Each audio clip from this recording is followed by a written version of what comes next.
আজ আপনাদের জন্য নিয়ে এসেছি হাঁটু ব্যথার মহা ঔষধ, দুঃখ লাঘব করার সামান্য একটি সাহায্যকারী যন্ত্র, অর্থাৎ ঘর মোছার বালতি। আমার চৌকো মতো একটা আছে, কিন্তু বারবার ওই ডান্ডিটা ভেঙে যাচ্ছে কিংবা খারাপ হয়ে যাচ্ছে, বারবার পাল্টাতে হচ্ছে, বারবার কিনতে হচ্ছে। বছর খানেক হয়ে গেছে বোধহয়, বা 1.5 বছরের মতো হবে। তা ভাবলাম বারবার ওই ডান্ডিগুলো না কিনে এবার একটা অন্য রকমের ডিজাইনের বালতি কিনি, বলেই লম্বা মতো একটা কেনা হলো। কিন্তু এতে যে এই ঝামেলা, এক পাশে ঢোকাও আরেক পাশে জল নিগড়াও, এই ঝামেলার থেকে মনে হয় নাতা দিয়ে পটপট করে ঘর মুছে চলে আসা যায়।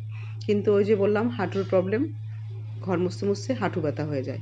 তাই ভাবলাম না হয় একটু সুখ করতে গেলে একটু তো কষ্ট করতেই হবে, কী আর করা যাবে। তাই আপনারাও আপনাদের পছন্দ মতো চাইলে যে কোনো একটা অর্ডার দিয়ে নিয়ে আসতে পারেন। তাতে আমাদের গৃহিণীদের একটু কষ্ট লাঘব হবে, এই যা।